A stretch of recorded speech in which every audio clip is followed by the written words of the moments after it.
வரகி அன்னை வழிபாடு செய்யற எல்லாருக்குமே இந்த ஆசை இருக்கும். என் வீட்ல எப்பமா எனக்கு காட்சி கொடுப்பீங்கிற கேள்வி நம்ம வரகி அன்னை கிட்ட எல்லாருமே கேட்டுக்கிட்டு இருப்பீங்க. மற்றவர்களுக்கு நெய்வேத்தியத்திலையும் தீப ஒளியிலையும் காட்சி கொடுக்கக்கூடிய நீங்க என் வீட்டுக்கு மட்டும் ஏன் வரமாட்டேங்கிறீங்க? என் வீட்டுல அமர்ந்து எனக்கு இருக்கக்கூடிய கஷ்டங்களை தீர்த்து வைங்கிற கோரிக்கை எல்லாரோட மனசுக்குள்ளயும் இருக்கும். இப்படிப்பட்ட கோரிக்கையை நிறைவேற்றி வைக்கக்கூடிய ஒரு தீப வழிபாடு பத்தி தான் இப்ப நான் உங்களுக்கு சொல்ல போறேன். இது என்ன தீபம்னு தெரிஞ்சுக்கணுமா? வாங்க இந்த பதிவுல நாம தெரிஞ்சுக்கலாம். வரகி பக்தர்கள் அனைவருக்கும் வணக்கம். இது நம்ம ஆதி வரகி யூடியூப் சேனல். வரகி அன்னையோட அருள் பரிபூர்ணமா எல்லாருக்குமே கிடைக்கணும்னு மனசார பிரார்த்தனை செஞ்சுக்கிட்டு நாம இந்த பதிவை ஆரம்பிக்கலாம். இன்னைக்கு இந்த பதிவு மார்ச் மாசத்துல வரக்கூடிய வளர்பிறை பஞ்சமி திதிக்கான பதிவு. இந்த மார்ச் மாசத்துல வளர்பிறை பஞ்சமி திதி என்னைக்கு வருதுங்கிறத பத்தியும் இந்த நாள்ல இருக்கக்கூடிய சிறப்புகளை பற்றியும் இந்த நாள்ல நாம ஏத்தி வைக்க வேண்டிய முக்கியமான ஒரு தீப வழிபாடு பத்தியும் இந்த பதிவுல நான் உங்களுக்கு சொல்ல போறேன். இந்த தீபத்தை நீங்க வளர்பிறை பஞ்சமி திதி அன்னைக்கு ஏத்தி வைக்கும் போது நிச்சயமா வாராகி அன்னை இந்த தீப ஒளியில உங்களுக்கு காட்சி கொடுப்பாங்க. அது மட்டும் இல்லாம உங்களுக்கு குபேர யோகமும் ஏற்படும். அல்ல குறையாத பணம் சேர்ந்துகிட்டே இருக்கும். நமக்கு பணவரவை அதிகப்படுத்தி கொடுக்கக்கூடிய ஒரு பரிகார தீபத்தை தான் இப்ப நாம பார்க்க போறோம். முதல்ல வளர்பிறை பஞ்சமி திதி எப்ப வருதுன்னு நாம பார்க்கலாம். மார்ச் மாசம் 14ஆம் தேதி வியாழக்கிழமை அன்னைக்கு காலையில 7:03 வளர்பிறை பஞ்சமி திதி ஆரம்பமாகுது. மறுநாள் மார்ச் மாசம் 15ஆம் தேதி வெள்ளிக்கிழமை அன்னைக்கு காலையில, அதாவது அதிகாலையில 4:41 நமக்கு பஞ்சமி திதி முடியுது. இந்த பஞ்சமி திதி பாத்தீங்கன்னா நமக்கு பங்குனி மாசத்தோட முதல் நாள்ல ஆரம்பமாகுது. அதாவது மார்ச் மாசம் 14ஆம் தேதி வியாழக்கிழமை பங்குனி மாசம் 1ஆம் தேதி அன்னைக்கு வளர்பிறை பஞ்சமி திதி வருது. இது கூடுதல் சிறப்புன்னே சொல்லலாம். பொதுவா ஒவ்வொரு மாசத்தோட முதல் தேதியும் நமக்கு ரொம்ப ரொம்ப முக்கியமானது. அதுலயும் தமிழ் மாசத்தோட முதல் தேதி இன்னமுமே நமக்கு விசேஷமானது. இந்த நாள்ல நாம செய்யக்கூடிய எளிமையான வழிபாடுகள் கூட அந்த மாசம் ஃபுல்லா நமக்கு உறுதுணையா இருக்கும். அந்த வகையில இந்த பங்குனி மாசம் ஃபுல்லா நமக்கு எந்த ஒரு பண கஷ்டமும் இல்லாம நம்ம தேவைக்கு தகுந்த பணம் நம்ம கைக்கு வர்றதுக்கு இந்த பங்குனி மாசத்தோட முதல் நாள்ல வரக்கூடிய வளர்பிறை பஞ்சமி திதி அன்னைக்கு எந்த தீபத்தை ஏத்தி வைக்கணும்னு இப்ப நாம தெரிஞ்சுக்கலாம். இந்த நாள்ல இன்னும் ஒரு சிறப்பும் நமக்கு இருக்கு.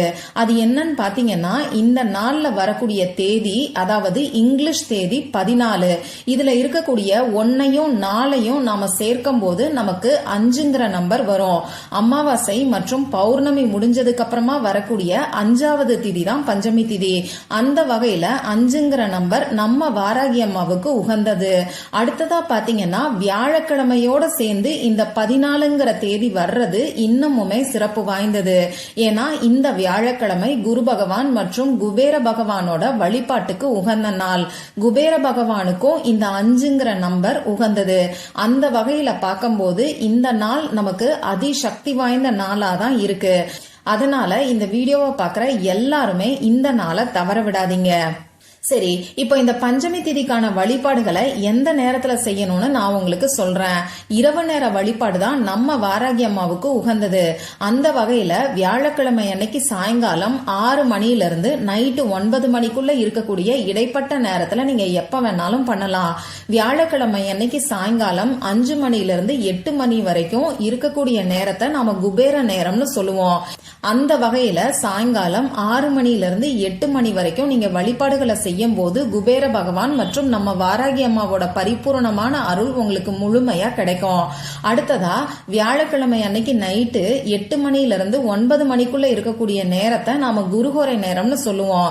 இந்த நேரத்துல நாம வழிபாடு செய்யும் போது குரு பகவானோட பரிபூர்ணமான அருளும் நம்ம வாராகி அம்மாவோட பரிபூர்ணமான அருளும் நமக்கு கிடைக்கும். குரு பார்த்தால் கோடி நன்மைன்னு சொல்லுவாங்க. அந்த வகையில மாசத்தோட முதல் நாளும் பஞ்சமி திதியும் குரு பகவானோட வழிபாட்டுக்கு உகந்த நம்ம வாழ்க்கையில மங்களங்களை சேர்க்கக்கூடிய வியாழக்கிழமையில வந்திருக்கிறது கூடுதல் சிறப்பு.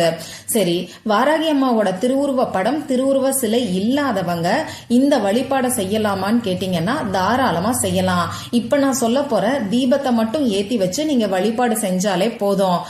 இப்போ இந்த தீபத்துக்கு தேவையான பொருட்கள் என்னன்னு நம்ம பாத்திரலாம். எச்சில் படாத பூஜைக்காக பயன்படுத்தக்கூடிய ஏதாவது ஒரு தட்டை எடுத்துக்கோங்க. அதே மாதிரி ஒரு அகல் விளக்கு நமக்கு தேவைப்படும். உங்க வீட்டுல பழைய அகல் விளக்கு இருந்தா கூட அதை நீங்க யூஸ் பண்ணிக்கோங்க. புதுசா வாங்கணுங்கிற அவசியம் கிடையாது. அதே மாதிரி வாராகி அம்மாவுக்கு பஞ்சமி திதியில நீங்க 5 முக விளக்கு ஏத்துறீங்கன்னா அந்த விளக்கு கூட சேர்த்து இந்த விளக்கையும் ஏத்திக்கோங்க. அப்படி இல்ல நான் இந்த தீபத்தை மட்டும் ஏத்தி வைக்கலாமான்னு கேட்டீங்கன்னா தாராளமா இந்த தீபத்தை மட்டும் நீங்க ஏத்தி வைக்கலாம். இது உங்க விருப்பம் தான். அடுத்ததா நமக்கு தேவைப்படக்கூடிய பொருள் என்னன்னு பாத்தீங்கன்னா, இந்த விளக்குல ஊத்துறதுக்கு நல்லெண்ணெய்யோ நெய்யோ தேவைப்படும். முடிஞ்ச அளவுக்கு நெய்யை பயன்படுத்துறது நமக்கு நல்ல பலன்களை கொடுக்கும். அடுத்ததா திரி நமக்கு தேவைப்படும். கொஞ்சமா ஒரு கைப்பிடி அளவுக்கு அரிசி, பச்சரிசி தேவைப்படும். அடுத்ததா ஒரு அரை ஸ்பூன் அளவுக்கு மஞ்சள் தூள் நமக்கு தேவைப்படும். ஒரு 5 ரூபாய் நாணயம் நமக்கு தேவைப்படும். இந்த வழிபாடை செய்யறதுக்கு முன்னாடி 5 ரூபாய் நாணயத்தை எடுத்து மஞ்சள் கலந்த தண்ணீர்ல நனைச்சிட்டு சுத்தமா ஈரமே இல்லாத மாதிரி காட்டன் துணியை வச்சு தொடச்சு எடுத்துக்கோங்க. இப்போ இந்த தீபத்தை ஏத்தி வைக்கிறதுக்கு முன்னாடி நீங்க எடுத்து வச்சிருக்கக்கூடிய ஒரு கைப்பிடி அளவுக்கு பச்சரிசியோட மஞ்சள் தூளை கலந்து வச்சுக்கோங்க.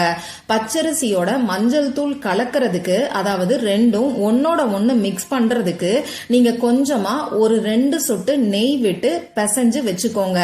இத நாம அட்சதைன்னு சொல்லுவோம். இந்த அட்சதையத்தான் இந்த பரிகாரத்துக்கு நாம பயன்படுத்த போறோம்.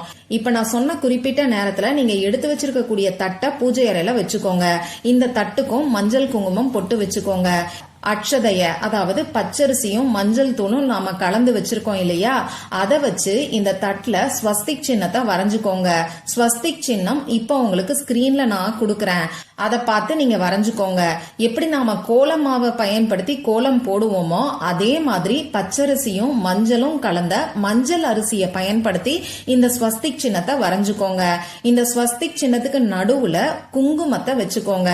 இந்த குங்குமத்துக்கு மேல நீங்க எடுத்து வச்சிருக்கக்கூடிய 5 ரூபாய் நாணயத்தை வச்சுட்டு இந்த 5 ரூபாய் நாணயத்துக்கும் மஞ்சள் குங்குமம் பொட்டு வச்சுக்கோங்க.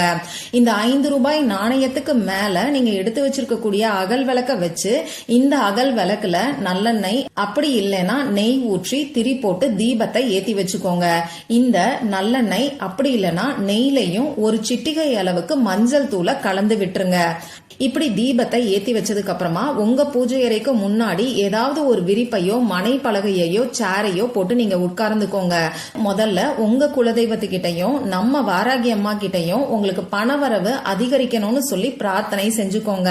இப்போ இந்த டைம்ல பண கஷ்டத்தை சொல்லி பிரார்த்தனை செய்ய வேண்டாம். உங்களுக்கு கடன் பிரச்சனை இருந்தாலும் சரி, அடகு வச்ச நகையை மீட்கிறதா இருந்தாலும் சரி, கொடுத்த பணம் திரும்பி வரணுங்கிற மாதிரி இருந்தாலும் சரி, பணவரவு அதிகரிக்கணும்னு சொல்லி பிரார்த்தனை செஞ்சுக்கோங்க.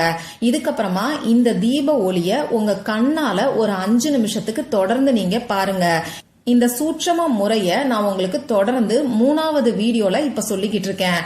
அதாவது தீப ஒளிய நம்ம கண்ணால தொடர்ந்து நாம 5 நிமிஷத்துக்கு பார்க்கும்போது நம்ம உடம்புல இருக்கக்கூடிய 7 சக்கரங்களும் ஆக்டிவேட் ஆகும். இந்த 7 சக்கரங்களும் பேலன்ஸ்டா இருக்கக்கூடிய சமயத்துல நம்ம மனசுல என்ன நினைக்கிறோமோ அது நமக்கு அப்படியே நடக்கும். இப்படி 5 நிமிஷம் உங்களால முடியும்னா கண்ணை சிமிட்டாம பாருங்க. முடியலன்னா பரவாயில்ல, கண்ணை சிமிட்டிக்கோங்க. கண்ல இருந்து வரக்கூடிய தண்ணீரை நீங்க தொடச்சுக்கோங்க. நம்ம வாராகி அம்மாவை மனசுல நினைச்சுக்கிட்டு அந்த தீப ஒளிய தொடர்ந்து நீங்க பாருங்க. நம்பிக்கையோட இப்ப நான் சொன்ன முறைப்படி தீபத்தை ஏத்தி வச்சீங்கன்னா நிச்சயமா வாராகி அம்மா அந்த தீப ஒளியில எல்லாருக்குமே காட்சி கொடுப்பாங்க.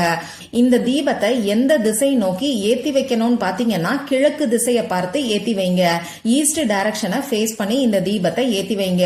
1 மணி நேரம் அளவுக்கு இந்த தீப தீபம் எரிஞ்சாலே போதும். மறுநாள் இந்த தீபத்துக்கு நாம வச்சிருக்கக்கூடிய அகல் விளக்கை எடுத்து சுத்தம் பண்ணிட்டு மற்ற வழிபாடுகளுக்கு நீங்க பயன்படுத்திக்கோங்க. அதே மாதிரி அந்த பச்சரிசியை எடுத்து காக்கை குருவிகளுக்கு நீங்க உணவா வச்சிருங்க. அடுத்ததா அந்த 5 ரூபாய் நாணயத்தை எடுத்து உங்க பர்ஸ்ல பணம் வைக்கக்கூடிய இடத்துலயோ பீரோல பணம் வைக்கக்கூடிய இடத்துலயோ பத்திரமா வச்சுக்கோங்க. அடுத்த வளர்பிறை பஞ்சமி திதி வரைக்கும் இது அப்படியே இருக்கட்டும். ஒரு மாசம் முடிஞ்சதுக்கு அப்புறமா இந்த காசை எடுத்து நல்ல செலவுகளுக்கு நீங்க பயன்படுத்திக்கோங்க. ஒன்னு எளியவர்களுக்கு தானம் கொடுக்கறதுக்கு நீங்க பயன்படுத்திக்கலாம். அப்படி இல்லைன்னா உங்க வீட்டுக்கு தேவையான பூஜை சாமான்கள் வாங்குறதுக்கு, கோவிலுக்கு தேவையான பொருட்கள் வாங்குறதுக்கு இந்த 5 ரூபாய் நாணயத்தை நீங்க பயன்படுத்திக்கலாம். அதே மாதிரி மஞ்சள் தூள், அரிசி, சர்க்கரை இந்த மாதிரியான மளிகை சாமான்கள் வாங்குறதுக்கும் நீங்க பயன்படுத்திக்கலாம். இது உங்க விருப்பம் தான். இந்த பதிவுல உங்களுக்கு ஏதாவது சந்தேகம் இருந்துச்சுன்னா எனக்கு கமெண்ட் பாக்ஸ்ல கேளுங்க. அதை நான் உங்களுக்கு உடனே தெளிவுபடுத்துறேன். இந்த பதிவு உங்களுக்கு பிடிச்சிருந்தா லைக் பண்ணிட்டு உங்க ஃப்ரெண்ட்ஸ் அண்ட் ஃபேமிலி கூட ஷேர் பண்ணுங்க. இந்த மாதிரி அந்தந்த நாளுக்கும் நேரத்துக்கும் திதிக்கும் உரிய வழிபாடுகளையும் பரிகாரங்களையும் நீங்க மிஸ் பண்ணாம தெரிஞ்சுக்கிறதுக்கு நம்ம சேனலை மறக்காம சப்ஸ்கிரைப் பண்ணிட்டு பக்கத்துல இருக்கக்கூடிய பெல் ஐகானையும் பிரஸ் பண்ணிக்கோங்க. மற்றும் ஒரு பயனுள்ள பதிவுல நம்ம சந்திக்கலாம். நன்றி.